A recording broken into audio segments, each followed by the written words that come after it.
Wenn man den perfekten Studiengang designen müsste, um den nächsten Elon Musk auszubilden, dann würde da ungefähr sowas rauskommen wie der Studiengang Engineering in Cambridge, von dem ich immer dachte, dass es so eine Art Maschinenbau ist, aber weit gefehlt. Mein heutiger Gast ist zum Beispiel Information Engineer und erzählt uns, was es damit auf sich hat. Sowieso ein sehr cooler Gast, heute ehemaliger Studienfreund mit einem super spannenden Background. Er ist dreisprachig zu Hause aufgewachsen, hat inzwischen noch viel mehr Sprachen gelernt, hat schon in diversen Ländern gelebt, zieht jetzt gerade nach Korea, aber kurz vorher habe ich ihn noch erwischt zu einem sehr coolen Podcastgespräch. Und obwohl sein Deutsch, seine 5. Sprache oder so, gar nicht mal schlecht ist, haben wir das Gespräch auf Englisch geführt. Wie immer findet ihr spätestens kurz nach Upload direkt im YouTube-Interface einschaltbar Untertitel, englische und deutsche. Die deutsche sind von Google Translate, aber erfahrungsgemäß gar nicht schlecht. Ob mit oder ohne Untertitel, ich wünsche euch ganz viel Spaß mit der heutigen Folge.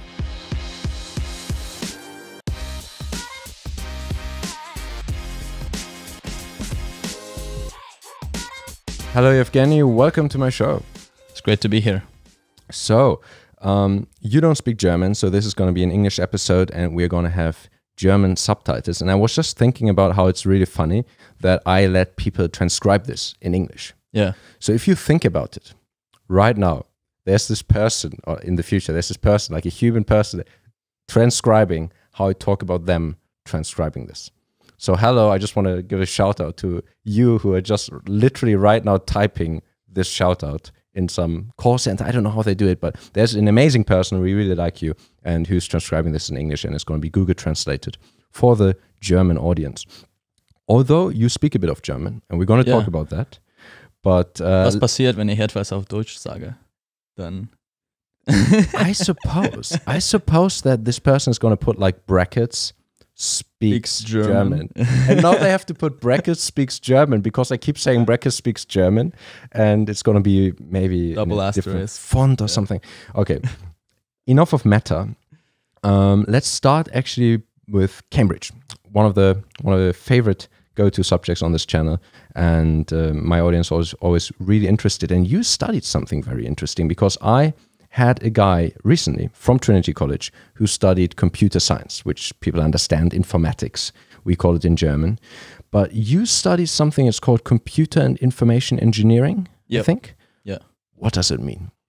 So essentially when, computer and information engineering is a specialization within the engineering department. I think one of the coolest things about the engineering education that one can receive at Cambridge is that you don't apply to a specific type of engineering. Right. So it probably, together I think with Oxford, it's the only universities in the UK really? Who do it that way. Yeah. So like if you apply to any other uni, you have to basically pick already a specialized engineering field. So you don't apply to engineering. You apply to the mechanical engineering course or the, nuclear engineering, or if you want to do aero, you apply to aerospatial engineering. And you just applied generically to all of engineering? No, you just apply to the engineering department. Like in Cambridge, there is no you just apply to like engineering. And then interesting. The cool part of that is that I had no idea what kind of engineering I wanted to do. So this is perfect for a person like me. I mean, believe it or not, I had applied to mechanical engineering in another university. So I honestly had no idea what I wanted to do. Right. And lucky me, I got into the general engineering course. So we studied, all the different things in engineering that you have. So there's mechanical, there's structural, civil engineering, there's hydro, right? There's thermal. So sorry if I keep saying these, like but you know what I'm saying, right? Right. There's electrical, there's electronics, and then there's information engineering. And so what they call information engineering basically is about how do you process signals. So signal processing, essentially. So like it can be anything from control systems, right? So like how do you design, let's say, the wheel in your car, when you turn, you don't actually turn. Right. It's not mechanically connected. It goes through like an electric engine, and then this little electric engine is the one that has it notes the input that you give it, and then it applies more input to the actual wheels. So you don't have to force yourself that much. Right. So this is why driving is so easy. Everything is so assisted. At least in a reasonably modern car. Yeah. Because I think that used to be different, right? I'm assuming that in older cars, when you don't have like servo or whatever they call it. Yeah, so you don't have more of a mechanical connection. Yeah, you don't have like in super old cars. I guess you wouldn't have this type of electrical assistant. You wouldn't have a brake assistance system either, like ABS. So like Formula One, for example, doesn't actually have brake assistance, right? Assisted braking system, whatever they call it. So ABS, assisted braking system. Interesting. That way they test more the skill of the driver, and your wheels can lock, which is why sometimes you see, the Formula One cars just running out of the track. So hang on, that your degree, your whole degree is just called engineering, because you on your LinkedIn it says you studied computer and information engineering. That's just a specialization. Is it like a formal specialization? Is there any point in your 4 years at Cambridge where you say, I want to do computer and information engineering? Yeah, in our third year. So first 2 years you do everything, and I think like those are the toughest years. I felt like those are the toughest years, especially second year, because basically in second year every professor just assumes you're going to specialize in their field. Right. So you go to like mechanical engineering and you study like one set of like, theory, like in all these formulas, all these problems. It's almost completely unrelated to like, say, structures. They have a completely different set of problems you have to solve there.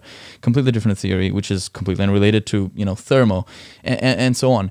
But once you start specializing and you pick a field, then all these different courses become much more related. So I picked information engineering, for example. I picked, the signal processing module, and then the stuff that we learned there is related to guess what, control systems. We have some signal processing there as well, and guess what, this also is used again in like some of the statistical learning things that we do, and basically like you have this more common like bedrock of knowledge that you build your specialization on top of.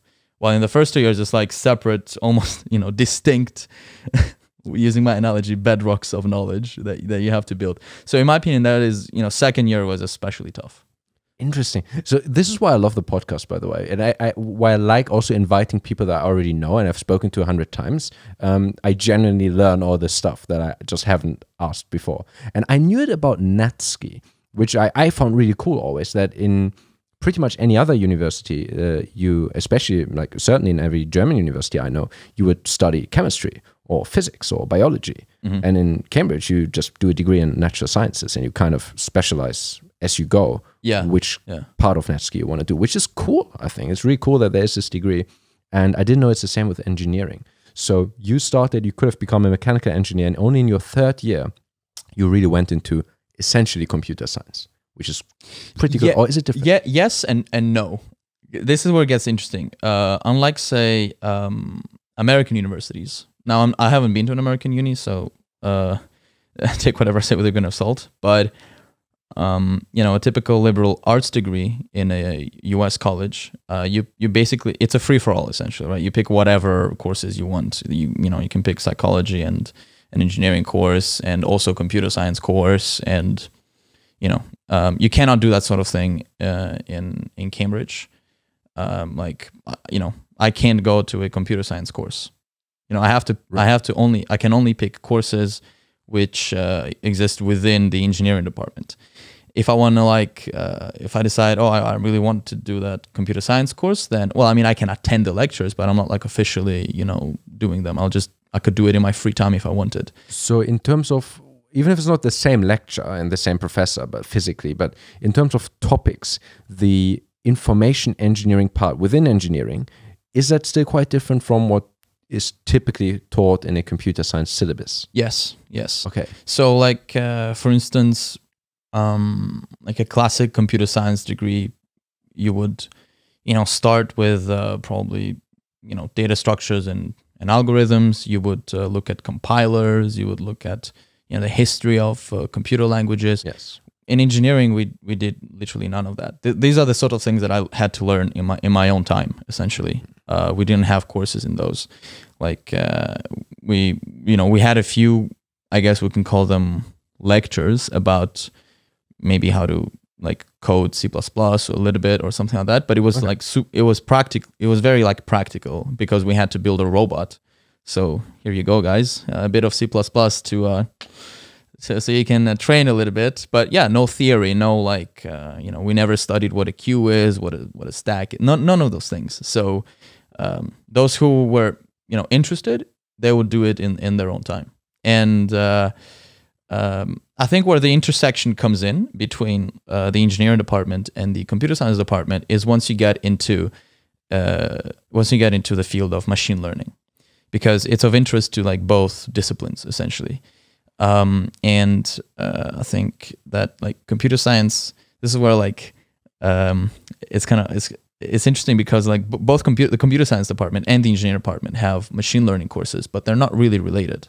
Like, but someone who, the interesting thing is like the engineering department, they have a pretty big, this signal processing division, and they had, and they still have to this day, a very big speech group, because ultimately, before the advent of neural networks and all these brand new deep learning methods that came about fairly recently, you would have to process signals, right? I mean, deep learning in essence, in speech especially, like it's still signal processing, right? But you'd use some old methods, filtering, all these things. So they have a very big speech group, and I mean, I think if I'm not mistaken, the people behind Siri originally were in the speech group at the engineering department of Cambridge. Interesting. Yeah. That's fascinating, because it kind of also connects the dots a bit for me, because myself, I am just like you now, a software engineer. And I always found that a bit interesting that they call it software engineer, where it's like, suppose in Germany, we'd call it software developer. And the idea that this could be an engineer who's just a programmer, it doesn't really have anything to do with information engineering as you describe it, but it's interesting that they call it that way. And there's like, you say kind of, I'm an engineer.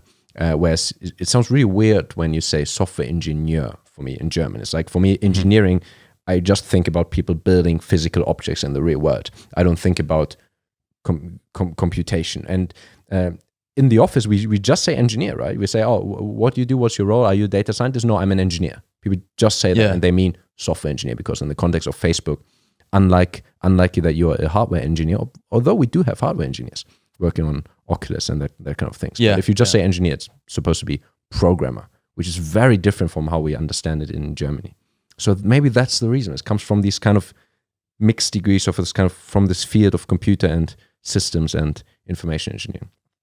Super cool. Totally. How was your general, like, how was Cambridge? I mean, it's a weird question to ask, but you were there for 4 years, and twice as long as I was. You were at Trinity College.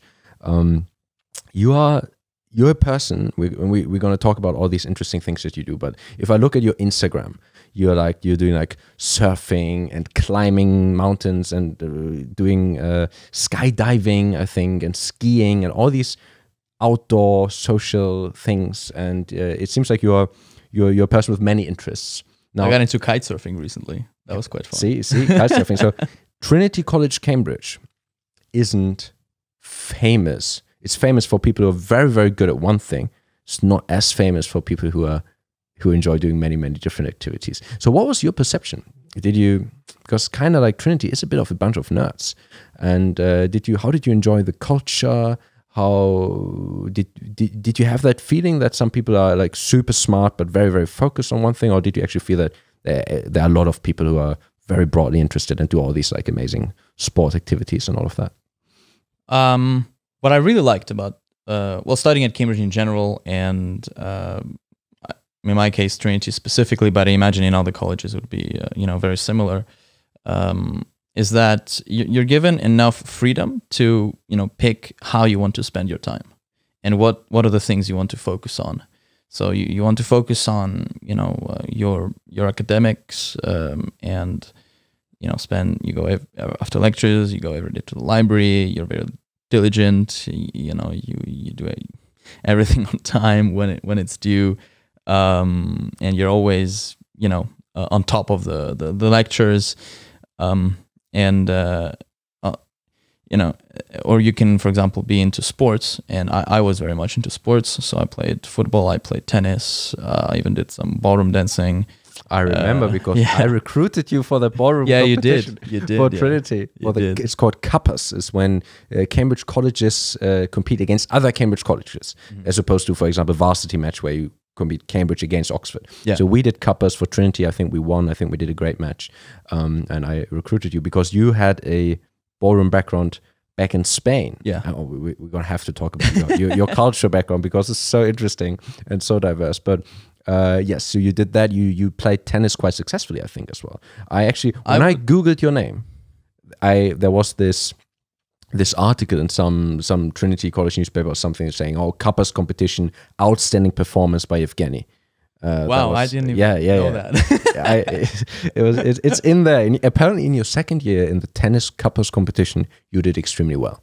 Maybe we won something. I actually can't remember now. But we got promoted. I think we went from like one league to like the next one. I think there was something like that. But I wasn't in the Blues. The Blues are we call the Blues the students who play for the university against other universities, and if you're a Blue, it's like supposed, it's amazing. It's really cool. It's definitely a social status at Cambridge. Oh yeah, absolutely. And literally, people who have a half blue or a blue, which is when you. Well, it depends on the sport. Sometimes it's just enough to get on the team. Sometimes you have to do well on the team as well. But they have different tiers. So they have like the first team, the second team, the third team. Yeah. Exactly. You get the exclusive right to wear certain types of clothing. Like there's like this blazer, this jacket. It's the Blues jacket, right? You can only wear it. You can only purchase it and wear when you actually have a blue from Cambridge. So that people showcase these at garden parties and all of that. And you're like, oh yeah, I'm wearing these sports blazers. Black tie or sports blazer is always actually is often a dress code. So you didn't go as far, neither did I, although I did compete for Cambridge. Oh really? For in what sport? Ballroom dancing. In ballroom dancing. But even though I was on the first team for dancing, it's like you have different status in each sport. So in Cambridge ballroom dancing, you have to compete on the first team and do very well to get a blue. Right. Whereas when you, for example, if you're desperate to get a blue, you should probably, for example, do boxing. You just need to be there. You just need to get knocked out, which of course is horrible. But everyone who competes, and sometimes they just desperately need people to fill the team. Everyone who competes gets a blue. Some teams are more busy than others. So I think football, very difficult to get into the football team. The Blues, rowing, of course, probably the most prestigious team in Cambridge, right? Because they compete against Oxford and on the famous. Come on, they're on TV. Famously. They're on TV, right? Like they're bringing people to the uni specifically to go into the rowing team. I suspect, So you said that Cambridge gives us the flexibility to either really go like double down on these kind of sport activities and competitions, or you can be very narrow-minded and just excel. I wouldn't call it narrow-minded. You just academia is your thing, and you want to do well, you want to study well, you want to be on top of lectures. I was more on the spectrum of people who would like to go out and do sports, and I was a little bit behind on lectures part of the term, and sometimes I'd skip lectures on some days if I really wasn't feeling well or whatever that day, and then it'd be an internal day of catching up to the previous lecture while trying to stay on top of the next lecture. So it becomes like hell. Which is why like I always felt like the 8-week term is such a it's hell in disguise. You think, it's just 8 weeks. Oh, it's horrible. Term. But those 8 weeks are so intense that you have to spend the next 3 or 4, you're supposed to be on vacation, actually like digesting what just happened. And my DOS, director of studies, actually even made a joke on this. He said, guys, you're going on vacation. It's not a holiday. You're just vacating Cambridge. You don't actually stop studying. Studying continues.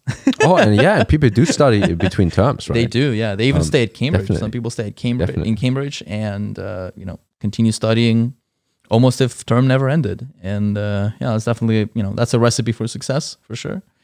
And the 8 weeks, I agree. There's a lot of pressure. If you get 1 week behind, you're in trouble. If you get 2 weeks behind, it's crazy. You can't catch up. You just can't catch up. Yeah. But I know that because in my second year at Cambridge, I actually did the master's course. In my first year, though, I was even further on the spectrum than you. I was partying quite a lot because I was partied quite a lot in my first year as well. I was a visiting student. I didn't do a degree. I was there for a year. but it didn't matter. Like I like nothing. Like I was just there. I already had my bachelor's.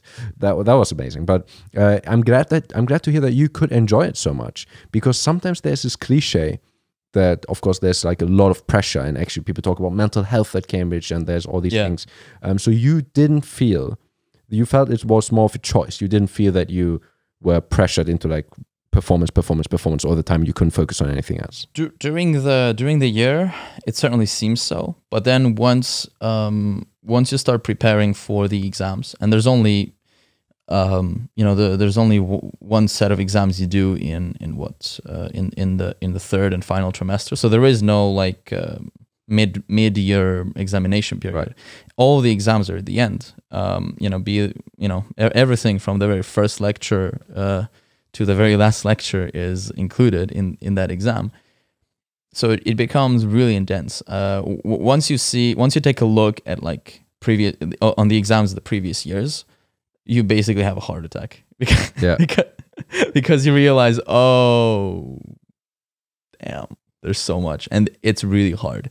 The exams are really hard, and I think where the stress really comes in. I think my most stressful time at Cambridge was during revision, during the revision time. Those 6, 7, or 8 weeks before the exams were probably the most intense weeks, because I would basically like completely shift like gears, like regimes. Like I would instead of waking up at a normal hour, start waking up at like 5 or 6 a.m. Immediately start studying. Like my day was consumed by that. And you always feel like you're going to fail, and you can't fail. Like that's the thing. If you fail, you can go. There's no second chance. Essentially, there's almost no second chance. Yeah, it's and it puts a lot of pressure on you. Basically, you have no choice. You have to pass all those exams, and I think that's probably the most stressful part of studying at Cambridge is the final examination, because it really gets in your head. You're like, I made it this far. Like I can't screw things up now, and it really gets to you. The pressure really gets to you. Like I think in my second year, we had, also because the exams themselves are all like packed into 1 or 2 weeks. You don't get like 2-3 weeks between all the exams, and you can like focus on some exams and then focus on others later. No, you don't have time for that. All the exams happen in 1 week, maybe 2. Yeah. Especially first year in 1 week, and second year also in 1 week. In 1 week, in 5 days, you have 8 exams.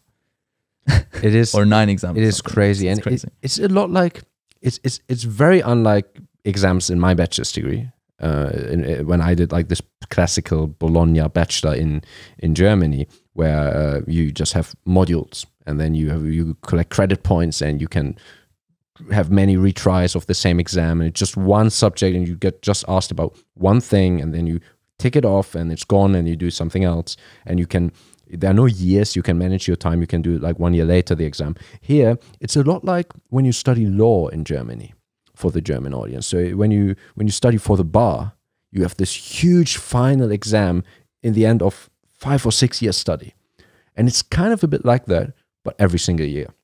Right? Every year, just to pass into the next year. You have to study kind of like this huge like a Staatsexamen, we would say. Yeah, they're basically like, there is no credit system. You can't like, it's a very strange part of Cambridge, I feel like. There is very little equivalence, which is probably why like you can't go on an Erasmus scheme to Cambridge or something of the sort. Well, I kind of did, right? Right. The thing is like, yes, it didn't give me anything. It didn't give me any credits. So I had completed my bachelor's degree, and when I was in Cambridge, I studied as a visiting student for 1 year, but that didn't count for anything.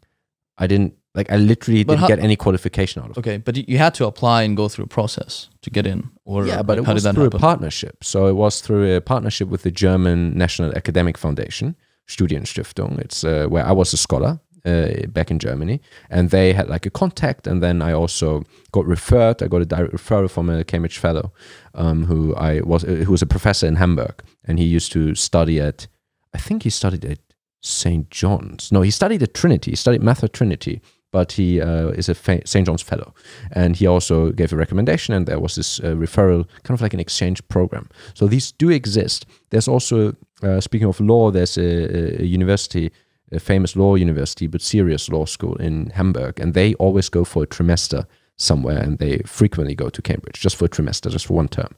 But again, you don't get any credits. You're just part of a program or part of an exchange. It's not, you can't just do like a random degree in a different university and say, I go to Cambridge and I collect some credits. At least you would have to negotiate something quite special. Mm-hmm. But yeah, it is two sides of one coin, and but there's also the other part. And as you said, you were a person just like myself who could benefit a lot from all the sports and the parties and the societies and all of the other stuff that Cambridge has to offer, which is great. Now, we have to talk about this. You have, I mentioned, you have such an interesting background. You are so many countries in one, and you moved to England to study at Cambridge, I suppose. Now, what's the kind of one sentence or two sentence in a summary? Summary. Yes. So the summary is I was born in Moscow, and my family moved to Spain when I was like 3. I then went to a kindergarten in Spain, but to a French kindergarten, and then to a French school, high school. I did the French baccalaureate, and then so finished high school there. Then I wanted to study in France, and I got into école prépa. For all those, if there's anyone who knows how the French system works, you have these école prépa, which is 2 years, really intense 2 years where you study something quite specific. So in my case, I was on the physics and mathematics track, and we had like 16 hours of maths per week, 14 hours of physics per week, and then at the end of those 2 years, there's a nationwide competition or concours to enter the grande école, the big schools.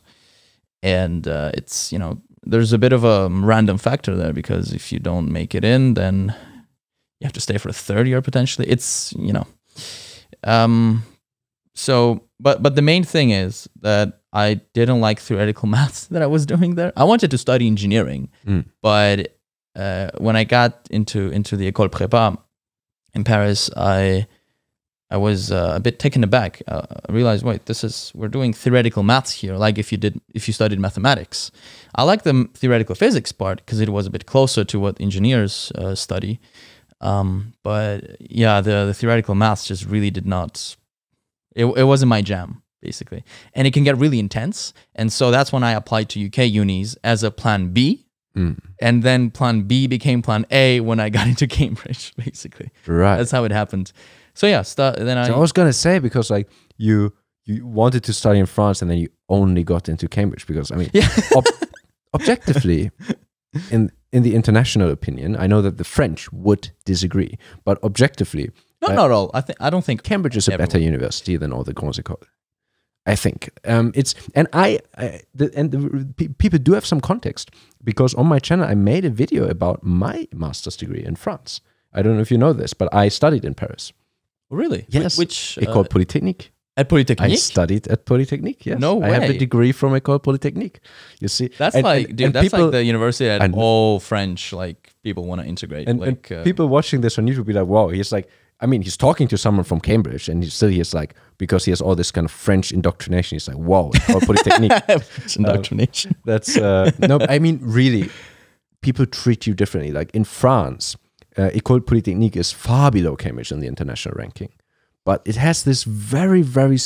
It's much more prestigious in a way. Like I feel it's a more elite system. It's like, of course, and I didn't do the ingénieur polytechnicien. I didn't do the diplôme d'ingénieur. Gosh, so it's not the and they start making that distinction, and then they have these so-called ex-means, so people who do Polytechnique, which they refer to as X, and then they do a year at Mines, which is École des Mines. École des Mines. And those are like the top 10%, and like then you become, basically it's all labels, right? Like label this, label that. I have one more label, I'm so goddamn good. So when I speak to French people, École Polytechnique, l'X, is sometimes actually more impressive than Cambridge, because they are very used to this is like this great aspiration that all the It's very hard to get into École Polytechnique if you do the École Prépa and then the concours. Really hard. And not only École Polytechnique, there's also Centrale, there's Mines, there's a bunch of other schools, and it seems like I think it's something just to do with the way it's historically developed, right? Like, I mean, University of Oxford, University of Cambridge, when were they found? I mean, I don't remember the exact date, but somewhere around the 11th, 12th centuries. Right? Very early. So they're very old. But I think if I'm not mistaken, and please correct me if I'm wrong, but if I'm not mistaken, the oldest university in Europe is in Germany. I think. I don't think that's true. I think the oldest one is in Italy. But now, is it? Yeah. Maybe it was part of Germany. I'm kidding. No, I mean, I think, is it Siena?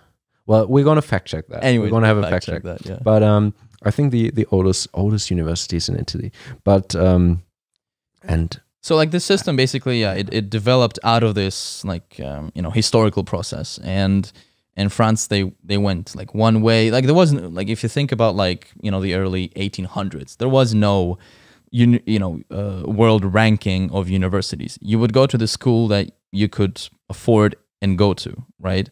So you wouldn't be comparing, is the École Polytechnique better than Oxford, or is it better than, right? So you would just go to the one where you would, you're basically your local one, or in your country, right? There was none of this like international comparison. This international like ranking is a fairly recent thing, right? And the French are also very proud, right? They're very proud of their culture, and that's the thing. It's very different. It's a military school, and so I have a video about École Polytechnique, and I call it the most elite university in the world. Like, it's clickbait, but that's the gist is that even though Cambridge kind of has a better reputation, I do think that in terms of like the supervision system, I think it's hard to beat. I don't think that Polytechnique can offer the same teaching, but they have this very, very special atmosphere. And if you're actually part of the cycle ingénieur polytechnicien, they go to military, and they march down Champs-Élysées, and it's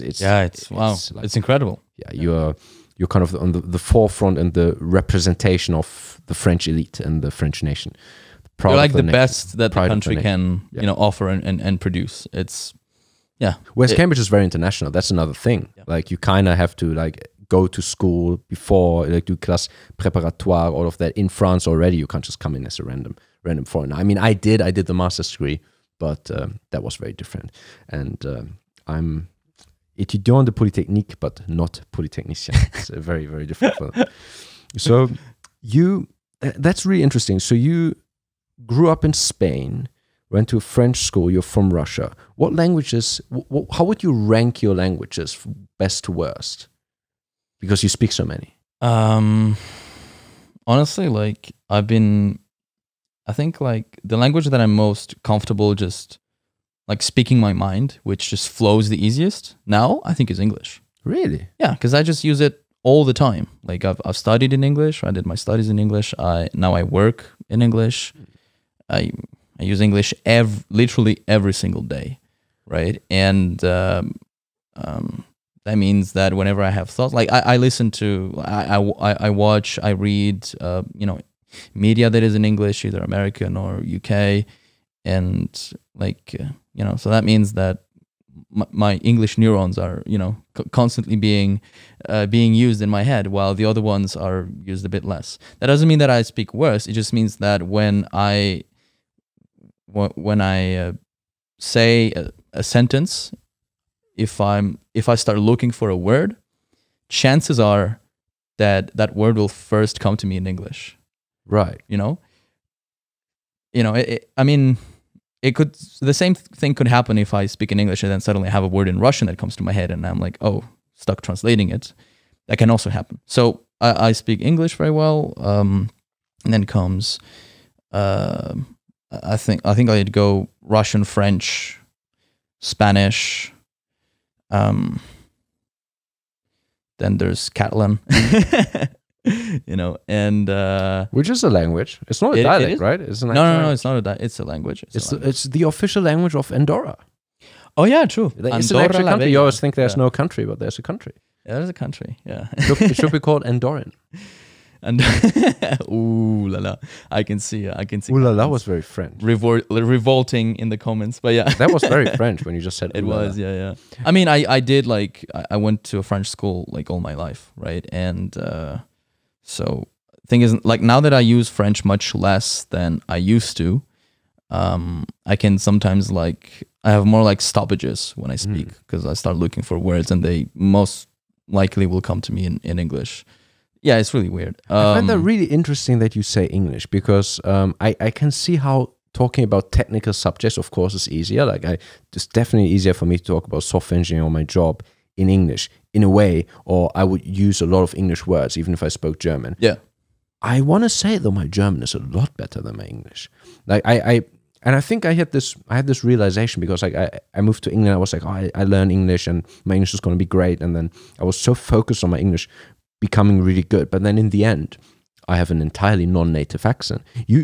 Don't take it the wrong way, but you sound non-native, right? You don't sound like a native speaker. Obviously, kind of the accent, you can tell that neither of us is a native speaker, at least if you live in England. Maybe to the German audience, we sound incredibly English or something, but we don't to someone from London, obviously. Yeah. So I find it interesting that you say you actually feel in a way more comfortable speaking English, because I do feel a Russian. Like I sound very fluent. That's the thing, right? It's very hard to I'd have to I don't know, do some kind of testing to test this. It's just that I use English every single day. Yeah, and thoughts come to me in English really fast, really easily. I don't start, thinking about, oh, what word should I put here? How do I say this? I just say it. And thing is, like, the same thing happens when I speak Russian, when I speak Spanish, and when I speak French. It's just that, you have some, because of not training your brain all the time on these languages, some of these connections slowly start to become a bit weaker and right? Yeah, well, every language is that way. But yeah. That's really interesting. So for me, I would definitely, rank my German before my English and then French and then Polish. But wow. I 4 languages at least, not as many as you have. But I find it also really interesting that you say your Russian comes before your Spanish. I would have actually thought that your Spanish must be again, typically hard to people who grow up in a country. Like I have a lot of friends who, for example, have Turkish parents. Yeah, they speak much better German than Turkish. Right? That's what they say, at least. Like, because when you grow up as a child, I know what you mean. Yeah, you tend to want to speak the language that the other kids around you speak, and your parents' language is parents have to force you to actually speak it to them. Yeah, you're right. In my case, I for a big chunk of my life, I only spoke Russian within my immediate family. Exactly. And that meant that I couldn't write properly, and I made a lot of mistakes. But I think that my parents, they did, they put a lot of effort, and they basically made it a rule that in the house we speak in Russian, and that made it possible for me to, learn the language. And then they complemented it with, I had a private tutor once a week when I was between the ages of 10 and basically 18. I had 1 hour, we'd talk Russian literature, we'd look up some grammar rules or some rules about how do you properly spell some words and stuff like that. The thing is, it seems to me in my life it's been a bit of a there's been a bit of a flow. What I'm trying to say is at different points in my life, I had different levels in different languages, relatively speaking. So when I was 18, I think I'd say French was my number 1 language. I studied all my life. I went to French school. I did everything was in French, right? I spoke French very well. Then I spent 1 year in Paris. Again, everything was in French there. But this only really happened when I was maybe around the ages of 15 that I started speaking much more French than I spoke Spanish. I thought until the ages of 14 I spoke Spanish better than French. Then I studied in England. I started studying in England. And English suddenly took the stage, and then over the last, I think over the last maybe 3-4 years, I just started dwelling more on the Russian part of the internet, and I just started to I got interested by what's happening in the Russian internet sphere, so to speak, and kind of keep my hand on the pulse of what's going on. And so I'm basically exposed to let's say the Russian culture this way, the Russian internet culture. I'm exposed to the English internet culture. I'm not so much exposed to either the Spanish or the French internet culture. Interesting. So again, it comes into question, do I speak Russian better than I speak French or Spanish? I have no idea. what I do know is that if I, since I studied French for so many years, and because I went to school, I don't think people would be able to tell that I'm a foreigner when I speak in French. Interesting. But so you have a French accent, which is amazing. I love that. I think they'd be a bit puzzled, like, because I don't look very French. You know, like people usually, when I ask them where do you think I come from, they usually think I'm from Germany, of all places. Really? Yeah. I don't know why. Interesting. I say no, like look further east, and then like when they hear your name, Evgeny, yes, if they know my name, it's a bit easier. Yeah, yeah. It's funny also, like speaking of my name, depending on the language, I prefer it said differently. So like in Russian we say Evgeny. In English I like it when I prefer when people call me that way as well, Evgeny or Evgeny. I don't really not a big fan of the equivalent English name, which is Eugene. And same thing goes for French. For some reason I think Eugène, I don't know, I don't like it that much. Yeah. I prefer when people call me Evgeny, right? But in Spanish I actually like it when people call me Eugenio. Really? Right? And I also, for some mysterious reason, I also like the German version of my name. Evgeny? Eugen. Eugen. Oh, Eugen. I thought it was just a pronunciation. Yeah, Eugen. Interesting. It's the same name, right? I would have never. Yeah. So when I'm in Germany, but people that, ask me what's my name, I say Eugen. You say it, okay? Because like it'd be unusual if someone reads it, they wouldn't say, "Oh yeah, translate it to Eugen." Like that's in conversation. In conversation, yeah. Okay, so you say I'm Eugen. Yeah, that's so funny. Okay, I had no idea. And now if I go to, I'm meant to go to Korea, relocate to Korea at the end of the month, and I came up with a Korean name, and there's actually a Korean name which is Eugene, so I'll adopt that, identity there. So in Korea I'll be Eugene. Yeah, which sounds very much like we're gonna talk about that. You're just randomly moving to Korea, which is amazing. Just on that note of languages, I must say I think there's nothing I'm so envious of in the world like people growing up multilingually. It's just amazing. That's like such a gift, and you're having all these languages and at your disposal, and it's such hard work later, as you know, because you also learn like Chinese, and now you're preparing to learn Korean. It's very, very hard work to learn a language. It's amazingly useful. It's really cool. It gives you access to a different culture. So you having all these languages kind of for free is such a gift. And like as you grow older, it becomes harder and harder to learn them. When you're a kid, I see this as well in my nephew. My nephew speaks French, Russian, and English pretty much fluently, and he's just 7. And because when you're a kid, you have this plasticity in your brain, and you don't even learn. You just absorb. You absorb knowledge. It's what you do, and it's quite fascinating because like you're not gonna teach a kid like grammar rules when they're 4 or 5, right? You're just gonna be talking to them. This is what you say this way. You correct them a little bit. This is how you say this, and they just pick it up. They don't start wondering. Exactly. Oh, they just pick it up, and it's incredible. The more languages you can learn as a kid, you don't even learn them. You just absorb them. The more languages you can absorb as a kid, the less work you have to do later. So I went to a French school in Spain. Was in a Russian family, so immediately I was surrounded by 3 languages in my life. Though my mom likes to say that I didn't say a word until I was 2 or something. There's like a story along those lines. And then I just started speaking. People say that multilingual children start speaking later, but then they actually develop much better language skills, and they tend to have an overall higher IQ. I read that actually being exposed to different languages stimulates your brain so much. It's so complicated. And so in the beginning they struggle, but then they overtake everyone. It's amazing. And that's why it's such a gift. And you say that, it's good to absorb as many languages as possible when you're early, but it's not advice you can give to everyone. Like everyone who listens to that advice is too late. It's really on the parents. And that's interesting, right? It's such an advantage. It's all about circumstances, really, right? Like they clearly did something right. I mean, we're talking about private tutors. They were speaking Russian to you. I see foreign people living in London who speak English with their parents, and I'm always really upset. I'm like, you should speak your country's language. They're going to learn English anyway. They live in London. Yeah.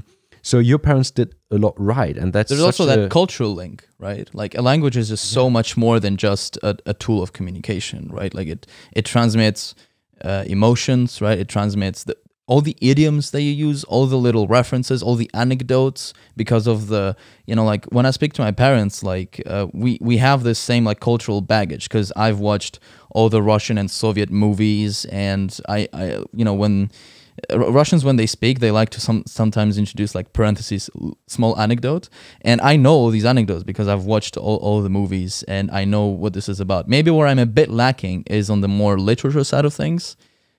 Sometimes if they do like a reference to Dostoevsky or something, like I haven't read that book. So. I read most of Dostoevsky's books, but I could have an advantage there. Yeah, you will, absolutely. I haven't read a single book of Dostoevsky. Crime and Punishment is a fantastic book. I can really recommend it. Definitely you should read it. On my read list. Since you can read it in the, there's a very good translation by Svetlana Gaya in German. That's celebrated now, but you can read the original, which is obviously really cool. It's such a head start, though. Like it really, again, it makes me so envious, and you think almost of like social injustice that some people grow up with this amazing set of skills, like speaking multiple languages. You could be entirely useless. You could be bad at math, bad in school, everything. You could still be an interpreter at least. You have all these things that you already know just because you grew up in these circumstances. By the way, if I may ask, why did your parents go to Spain? That sounds so random. From Russia to Spain. Yeah, sounds kind of random. I think they just really like the weather there. Specifically Barcelona. Yeah. Really? They were set on leaving Russia. It was, I think, what year did you leave? Like 1997 or 98. I mean, we're talking, the darkest days, economic crisis, like a brain drain that the country suffers to this very day, and is probably things are not improving now. And yeah, they wanted to leave. They were set on that, and I think they just fell in love with Barcelona. That's probably exactly what happened. Amazing. It trumped all their other, arguments that they could have had. They just fell in love with Barcelona. This is a city where we want to live and raise our kids. I mean, it was not just me. I have two sisters, one older sister, one younger sister. So they were, really thinking where do we want to raise our children? Where do we want to give them the head start, the future that we want to give them, right? And I think when they saw Barcelona, they didn't have like the French school in mind at the time. The French school came also about kind of randomly. Right. I think the issue that they were having is when they started looking for a school, they realized that there were not a lot of very good schools, and but there were a few international schools. I think originally they wanted to like put us into like a British type school, but the issue they saw is that some of these schools they start very like everything is in English, like ages 5 to like 12, and then slowly the curriculum changes from English to Catalan, and then by the end it's all in Catalan. So I mean, there's a lot of demand for this kind of thing. Local families want their kids to speak English, but then they want them to study in Barcelona or wherever. And so these schools are fit for that purpose. My parents felt like that's not where they want to put their kids. And they looked a bit further. Then they suddenly saw this French lycée. Do they speak French? No, they don't. Interesting. But there's a bit of a family story there. But basically, my older sister, who was 9 at the time, she already has had lessons in French back in Moscow. They it's a bit of a long story, but basically, she had a tutor from, I don't know when she started, but like for a number of years, she was learning French just like that with a teacher, with a private teacher in Moscow, and that came in really handy because they took her in because she could speak the language, and then they automatically take all the siblings. So if they take one, they take the rest. So they took me automatically. I went to the French kindergarten, from which they almost kicked me out because I couldn't speak the French. So my parents, again, found me a tutor, and I started learning the language, and it's fine. I progressed to the next year and the one after. So yeah, I can't say that it was easy, and I can't say that it was all like pre-planned, like things in life just kind of happen, right? No, but it's still having your sister having a private tutor giving French lessons. That's not something that just children just take themselves. So that just happens. It's like it's definitely a compliment to your parents and to the comfortable conditions of your parental home. It's amazing. It's Most amazing certainly, to start. I think like, that. Russians have like that a bit more. You know how the stereotype of the Asian family, the Asian parents, right? Who want their kids to study a lot, and they'll give them piano lessons at the age of like 5. A lot of Russian families are that way as well. They have that aspect, much more so than I think Western European families. So my parents had a more liberal approach, but like still like which is the sweet spot. Exactly. Yeah. So, for example, the story of how I started doing piano lessons is I saw my little sister was getting piano lessons, and then I came to my mom. I was like 8, and I came to my mom and said, "I also want to learn piano." And she, then I started having piano lessons, and the same thing happened to how I started learning German. I saw that my older sister was studying German, and I asked, "Who is this person?" And they said, "It's her German teacher," and I'm like, "I also want to learn German." And that's how I started learning German. That's so cool. Yeah. Man, I'm so happy for you to have had this like amazing childhood experience with all these like the stimulus they're just throwing at you. That's so cool, but still giving you the flexibility that you kind of still have a life growing up and have kind of the freedom to explore and be curious, and you don't have to be really good at piano from the age of 3, right? Because that's kind of you say that, but my mom would like sit me down and sit right next to me. And I'd be playing piano, practicing, even though maybe I didn't want to. But we have an exam at the end of the year, and you have to pass. So once you opted in, it's you have locked to be in. good at it. Yeah. Okay, got it. That's once you got it, it was locked in. And the same thing happened with the languages, for example. So I picked German, and immediately gears start turning around. What's the proper? I don't know how you probably say that. But gears start turning, right? Yeah. It's like, okay, you started learning German. Let's find you a family in Germany where you can go and talk in German there. That was my first time I went to Germany. I went into a German family. Then the summer after, this is a really interesting story. The summer after, we found this German summer school. Now, the issue was they only accepted pupils who spoke German fluently or natively. Right? It was meant for German kids. But if you could prove that say that you have German relatives, they could also take you in. So we did a bit of a sneaky move. We came up with a story that one of our ancestors was a Volga German.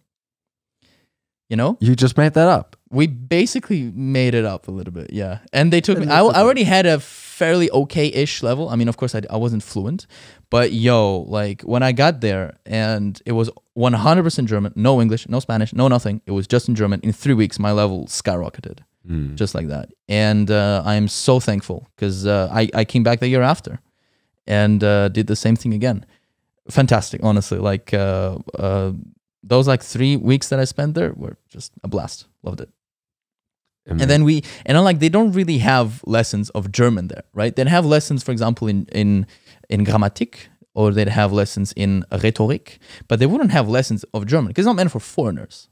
This is the issue, for example, that I have with all these British summer camps. They're completely worthless, completely worthless. You go there and you're with all the kids who are also foreigners, and then you start speaking French while you're in England. What's the point? And it costs so much money to your parents, and it's pretty much worthless. It's just sorry to say this, but it's basically a cash cow for these schools, and they just print money that way. They don't actually teach you anything. It's ridiculous. Don't look at Britain if you want like to send your kids to learn English in England. Yeah, it's not going to happen. They're going to be speaking French, Spanish, whatever the local language is. They'll that's what they're going to be speaking. It's better to send them into a family or send them to, I don't know, probably the American continent somewhere. Because there's basically, you want to minimize the chance of them bumping into other foreigners, essentially. It's the only way you can learn. You have to immerse yourself, right? You have to forget that, that there's that you speak other languages, because otherwise, we're lazy creatures. We're going to start taking shortcuts. Our brains are super lazy, right? So if you can get away with, basically being lazy and by saying the word in English instead of in German, you'll take that shortcut. Which is why it's so amazing that your parents made you learn all those languages, because as I said, like children don't naturally want to learn many languages. They'd be grateful later, but if they just speak, like a lot of the classic situation is you're from one country, you live in another, and they don't learn the language of the parents, right? Because the parents don't force them, the children come, they don't want to, and so the parents just give up.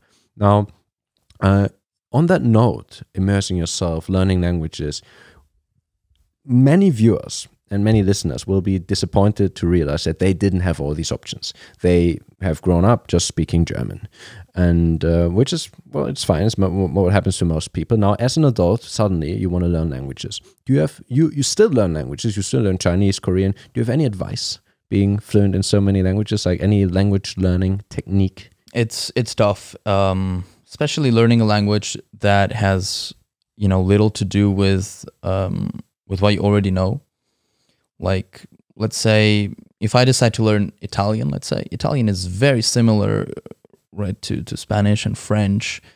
So you'll pick it up relatively easily, relatively fast. Yeah. And ultimately you can just go to Italy, right? And and spend time there. I think, yeah, so it's tough. And if you start learning a language, like, people tell me Russian is such a difficult language. And it really is. Like, I mean, definitely. I've struggled with it. Although not so much in the let's say the speaking department, more on the written department. But how do you learn languages? Like, you're learning Korean. Yeah. Okay. I'm very much in the beginning of my journey into the Korean language and culture, and hopefully this will become a bit more intense over time. But honestly, so far, I'm trying to watch videos in Korean, YouTube. Like, it's incredible. To start with English subtitles. No, not even. Like, I found like a group of creators on YouTube who create videos for you to learn Korean, and a particular set of one creator. I can leave you the link if you want later. Who has this channel called Learn Korean in Korean. It's fabulous. I love it. It's he says he doesn't say a single word in any other language. It's all in Korean, and he starts you off with learning the alphabet, learning the phonetics of the language, and then slowly building block by building block. You start. You can say what's your name, and then you can address people, talk about your day a little bit, and so on and so on. And everything is in Korean now. Granted, I still use a dictionary, and I still copy paste things and see what, translate them. But what I like is that the teacher, like when I listen to the teacher, it's all in Korean. So again, it's this immersion. So immersion is probably the best way to do it. And amazing. Then I'm YouTube. Yeah, YouTube. Funny enough, YouTube's algorithm then kicks in, and then it starts recommending me all the things in Korean about Korea, or videos in Korean. I still watch them with English subtitles. I can't, obviously don't understand everything that they're saying. Not even 1% of what they're saying. But it's this immersion part, right? You start to listen to these sounds that they make. Your brain slowly starts picking things up, and like slowly, every time you listen to it a bit more and more, your neurons get, a bit more reinforced. These connections get stronger. New neurons pop up with new knowledge, right? I've been trying to get into K-drama, and it's been not easy. What is K-drama? I know K-pop. Korean drama. Just Korean drama. Shows. There's a lot of them. They're, on YouTube, on Netflix. I haven't found one that I find super interesting though. So it's been more of I've been kind of forcing myself to listen and watch. So far, I haven't found a show that really captivates me, unfortunately. But I'm sure I'll find one, and hopefully I'll do. I find that very interesting advice. I'm eventually also going to do a video on language learning. I tend to do the immersion part, at least kind of the conscious immersion part, a bit later. So I start kind of just more traditionally just learning vocab and doing a lot of Anki flashcards and doing a lot of lessons. And I feel like the immersion part and kind of reading newspapers, watching shows becomes really easy when you have like kind of like a minimum level. Mm-hmm. But the very first step, I find that really difficult. And I find it so interesting that you, having only a very basic level of Korean, immediately go and watch videos, even if it's subtitles, and just really kind of try to immerse yourself, even if you don't understand it, kind of getting used to the language melody. That's very interesting. It's yeah, I like it. Now, I don't know if it's the best way, but I've decided to, with Korean, give it a go this way. The way I was learning Mandarin before that was the more classic way, like you just described. So let's, go, this is the word, this is what it means. This is how we build a sentence using this word. This is the translation. Here's how you pronounce it. Blah blah blah. All these like the classic way of studying, right? I mean, I remember the way I started studying German. It was actually really cool. I mean, I was 9 or 10 at the time. Maybe 10. I actually don't remember now. I'd say I was 10. And my teacher brought a kid's book, and it was all images with the German word underneath. And then that's how I started learning, actually visually learning, which is sort of what I'm now doing a little bit more in Korean as well. So like, again, like it's more this visual part. I look at a character, I try to find an image, but it's not easy. Like certainly, again, the more classic way of doing it is to, translate it. And I still do it. Like it's sometimes you read you even say something and you're like, wait, what did that word mean? And obviously you need to pick up a dictionary and look it up. But anyways, I think that there's no wrong way of learning a language. You learn a language by by just focusing on it, right? I mean, certainly maybe you can optimize. Living in the country helps, right? You're going to move to Korea. I was just going to get there. Yeah. So like the best way, absolutely, I think pretty much impossible to beat, is to, of course, immerse yourself completely in the culture and speak the language every day, from the most mundane to the more complex. You basically go to the country where that language is spoken natively. You start speaking with native speakers. You basically don't speak any other language, or as little as possible. And you don't need to already speak the language. I feel that's really cool that you're moving to Korea. You speak not much Korean, I take it. I moved to France, zero French, zero. Didn't speak any French. I learned it fluently within a year. So it is possible. You just need to be in the country, or have Russian parents, or go to a French school. That helps as well. By the way, I even mentioned your school. So when I was doing this Polytechnique video, I described how the whole admission process is and what the class préparatoire are. And I said, for example, at this very prestigious Henri IV, Lycée Henri IV. And you actually went to that one. It's really famous. Yes. It's one of probably the most famous class préparatoire. There's, in the top you have, you mentioned Henri IV, there's Louis Le Grand, there's École Sainte-Geneviève or Ginette. There's a bunch of others like Auch, there's Saint Louis, there's... Well, that's the one I mentioned in my Stanislas. There's a bunch more, like Condorcet. I can't remember all of them. There's also, obviously, schools outside of Paris. Though, the top of the ranking, most of them are either in Paris or in Versailles. So, next to Paris. Very cool that you got that chance. So when I saw that on your CV, I was like, wait, what? Henri IV? I mentioned that in my end. Why did Evgeny go to this French class préparatoire? He studied at Cambridge. He didn't need it.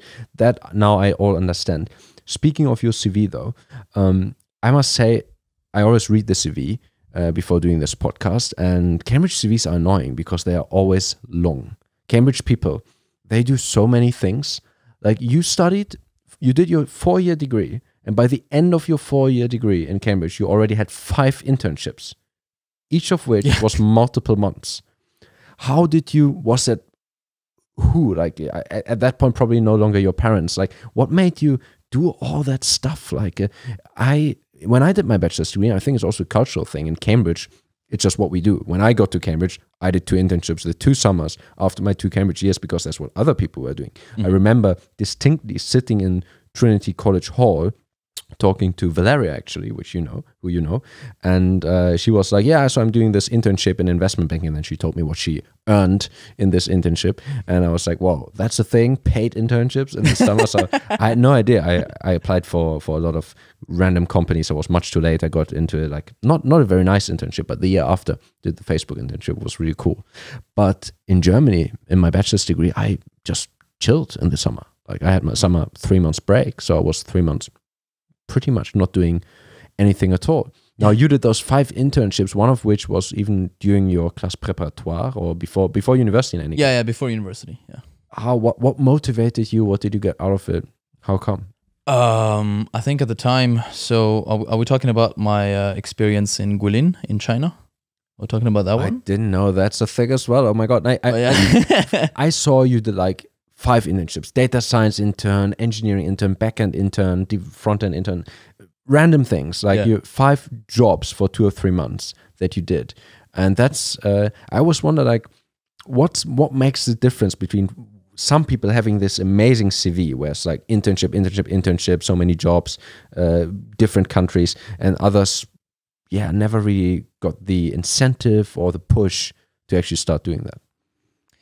Yeah, well, I think it kind of depended on the year, I suppose. So, for example, my very first internship that I did in China was because I wanted to learn more Mandarin and because I already was set on doing a career in engineering. So where can I find a job where I can do engineering on one hand and speak Mandarin on the other? So you just went on Google and was like, I want to do Chinese engineering. The very first internship was I got it through my network, basically. Like it's I mean, come on, you're 18. Unless you're some, I don't know, wunderkind, and you have some insane skills in a very particular set of insane skills. I don't know where are you gonna go, like unless it's one of those summer jobs where you wait tables or do those work and travel. Work and travel or things like that, where these are temporary jobs. If you want something, it's really tough. Yeah, but your internships weren't making coffee. All of these 5 internships sounded like they were. Yeah, all these engineering. I was doing things right, like I was trying to be productive. Crazy in the workplace.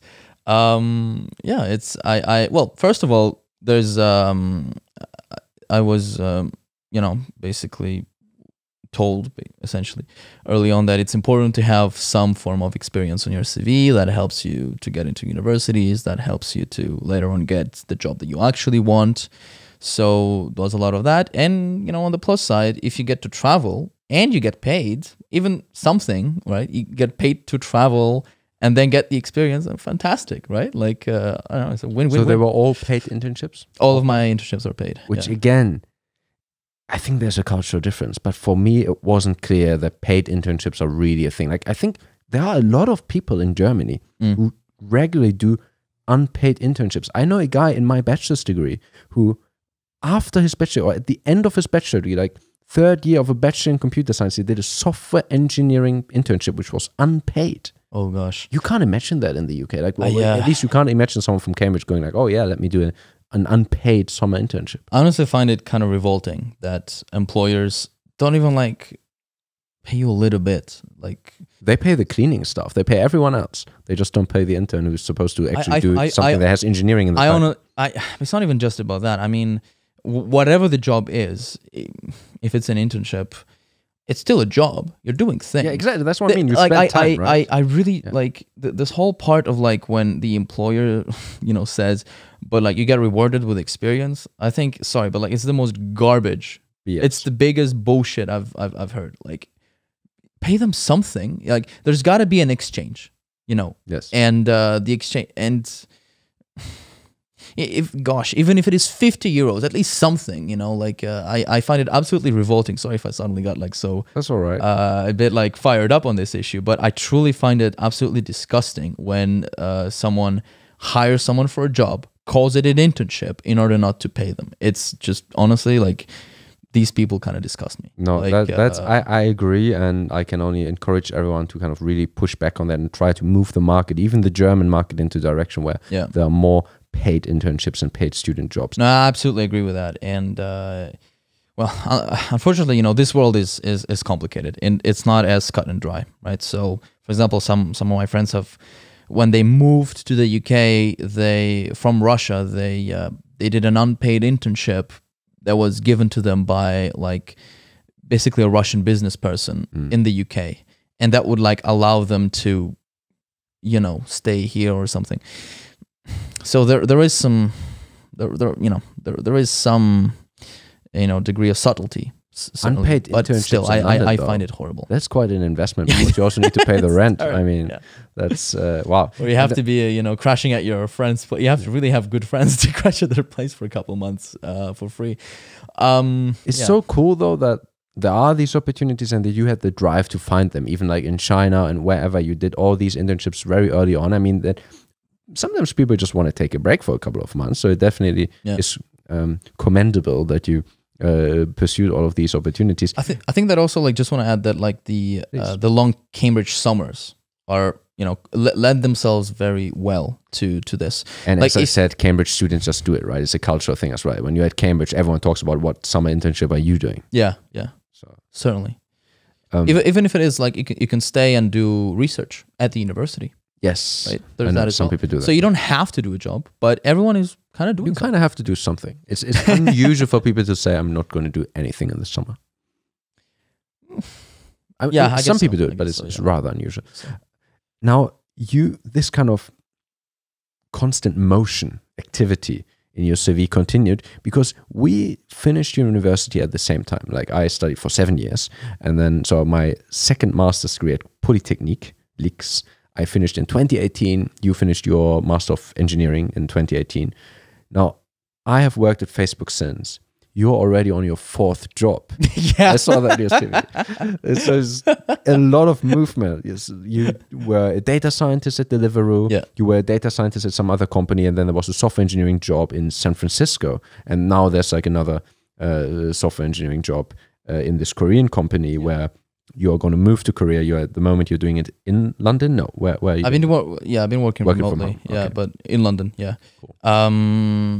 And I meant to move to Korea at the end of the month. So what motivated you to be, I don't know, be so on your feet all the time? I mean, 7 months. Deliveroo. It's not that much time. It's like, again, we have the privilege to work in an industry where it's kind of acceptable. People won't go and look at your CV like, oh, 7 months, 11 months. We might not want to hire you because you're going to be gone in 7 months. But in this industry, it's quite fine. Like you can move fast, you can move companies. But what was the reason? And why did you switch from data science to software engineering? So, like, I mean, my title said data scientist, and I mean, I did develop like machine learning models, but ultimately I spent most of my time doing either like data cleaning or actually building, basically data pipelines, right? And so more of a data engineering job. I don't know. It was a mix of lots of different things. The data science part certainly did exist, but it was not as extensive as I originally thought it would be. And then my following experience sort of kind of like, even though it says data science, it's still, I was involved in data science and in modeling. But again, like thanks to all those internships that I did before, I accumulated quite a bit of experience as a junior software engineer and immediately started leveraging that. So like, and I thought like that's the best way I can contribute to the team, by leveraging my engineering skills while they focus on their modeling skills or their data science skills. So that's the route that basically I took. And I worked on our data science platform, helped the people in our team deploy their models, monitor the pipelines, like how do we scale this thing and so on. And then after Deliveroo, then I did some work in a consulting firm, FTI, and then I basically worked for an early stage San Francisco startup. Oh, now that was a lot of fun. I was the first employee in the company, so there were 2 founders, and then there was me, the first employee, the first engineer. That's really cool. It was almost like the classic cliche Silicon Valley experience where you don't sleep, you basically sleep in a garage and code all day and all night. And you have to like finish the MVP and ship it to the client. And oh my God, there's bugs. Just hotfix them real fast. Like it doesn't matter. We just need this to work tonight or something. And I learned a lot with that experience. And I was hoping to make a move to San Francisco with this company. But unfortunately, the startup closed earlier this year. So I was back looking for my next adventure. And this is where the opportunity to work for this Korean company, Kids Loop, came about.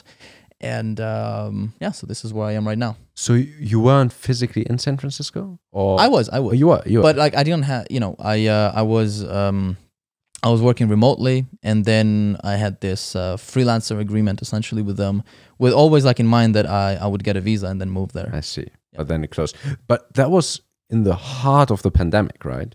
Yeah. You spent the first lockdown. Basically, the pandemic in the Bay Area. The pandemic started, and the day before I had quit my job in consulting.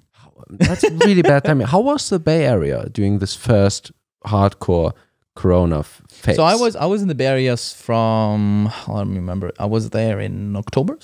I was there in October, November, and 2020. Oh, so it wasn't the very first wave. It was no, it was the first wave was over second. By then. I was in Mexico before that. That was fun. There was because in order to get to the US, you had to leave Europe, right? Because it was, remember like it's still in vigor, right? You can't go directly to the US if you've been in Europe the last 2 weeks. They just won't let you. You mentioned this. You spent some time in Mexico. So I had to fly to Mexico, spend 3 weeks there, and then I went to the States. That's a bit dodgy though, right? You can't tell them that you just came to Mexico. Or, it's legal. There's nothing wrong with that. Right? Yeah, no, fair enough. You have to just clear those 14 days. Like making up that vulgar ancestor from Germany. No, it's nothing like that. Fair enough. That's an embellishment. Okay, no. I mean, very, very cool that you got to do all that and you got to spend some time in Mexico. Not the worst place, I take it. I don't know how it was during the pandemic. And I was, of course, working all the time. Right. And no, it was okay. I mean, Mexico had, I don't think to this day they basically have no rules, no lockdown, no nothing. Really? Yeah, I was quite lucky that I spent time with, my friend over there, and he showed me around, and, it was fine. And then San Francisco. Then I came back to Spain, and then the startup closed. Right. Basically. Yeah. Incredible. So then you found this Korean company, but you started working for them remotely, and now you're doing an internal relocation with the Korean company. Do you need like a visa or anything? Yeah. I had to apply. I had to apply for a visa. And you have never been to Korea. You told me this. And that's I have never been to admirable. Korea. I really like this kind of mentality that I think goes through your CV, that you just say, okay, well, screw it. I'm just gonna take that leap of faith. Yeah. And if it doesn't gonna work, if it's not working out and the startup closes or something happens or you don't like it, you're just gonna pack your suitcase. It's fine. Yeah. Like I guess it's a bit of a life philosophy. You could say, like, I just if there's an opportunity that lands on my lap, maybe there's another better opportunity. There could be if I search hard enough, if I if I make more effort, let's apply to more companies.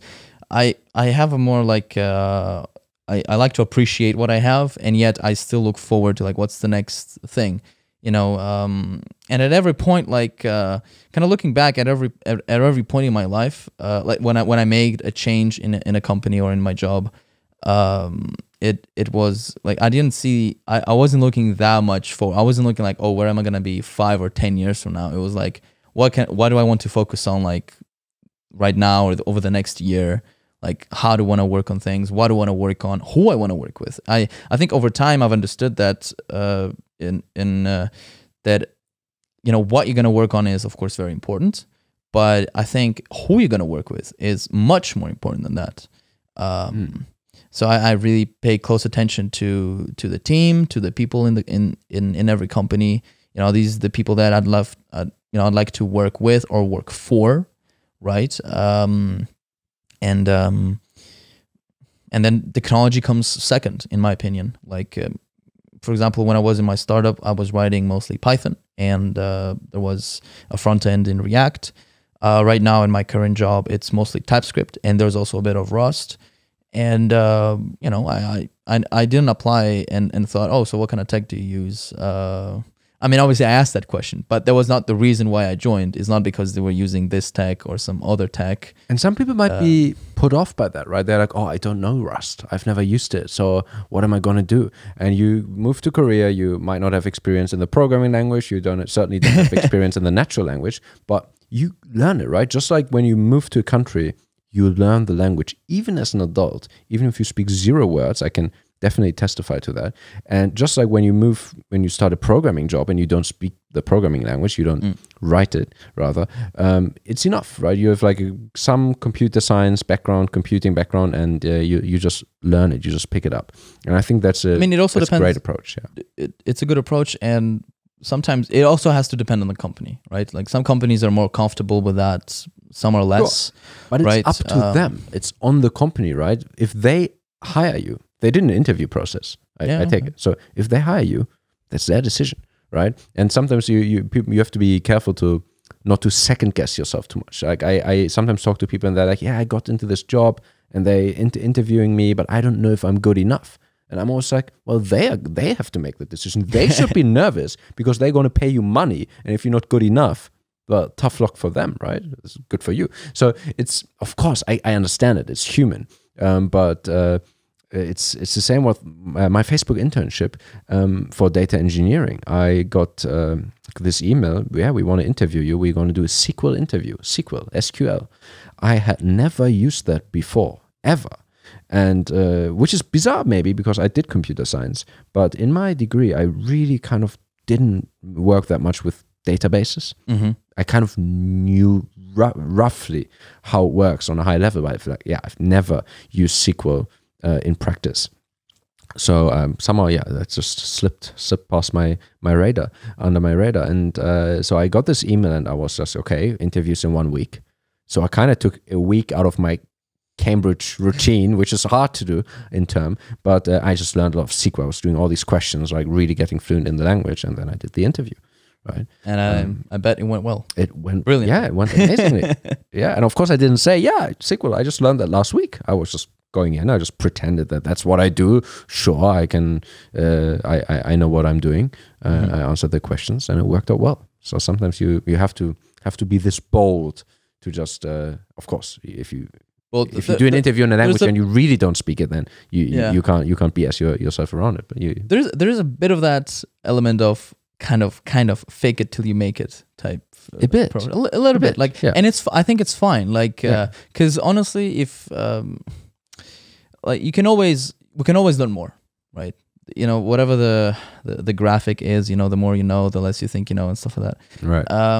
You can always know more. You can always learn more, and the goal is to get exposed, right? If you always fear this exposure, taking a bit of risk, then you won't get exposed to, you know, these experiences, these learning opportunities, essentially, right? So that's brilliant. You know, you went ahead. That didn't, you know, they didn't stop you from, on the contrary, it motivated you to study SQL, right? To learn what the heck this is about, and to nail the interview. That's how you should and approach. If I didn't have, you know, lots of things. If everything went terribly wrong, that's fine as well, right? Nothing what? Really happened. Yeah. So what? So what? Amazing, Evgeny. I think this is a great end to the podcast. That was really inspirational. I'm sure. I hope. Maybe people will tell us in the comments. I think it's a great philosophy to just go for it, and really interested to see what you're gonna be up to in Korea. And maybe I can visit. I hope. Like if you stay more than 7 months, I can't promise within 7 months, but if you stay, well, 7 to 11 months is kind of your tenure in one position, one place. So within the next 7 to 11 months, I'm going to try to within the next year, yeah. Next summer, maybe. Let's see how it goes. And gosh, so my family has already pre-booked their vacation in Korea. So, you know, like we will come visit you in Korea, like you know. Fantastic. So I'm really looking forward to it. I am really excited, and thank you so much for having me on your podcast. This has been honestly, I've really enjoyed my time here and speaking to you. Such a pleasure. Great chat, Evgeny. Goodbye. Thanks, mate. Bye. Mein Kumpel Evgeny aus Cambridge, meine Damen und Herren, oder soll ich besser sagen Eugen. Was für ein cooler Typ. Wenn ihr irgendwelche Fragen oder Anmerkungen an Evgeny oder an mich habt, dann schreibt sie direkt in die YouTube-Kommentare. Ansonsten macht es gut und bis nächste Woche.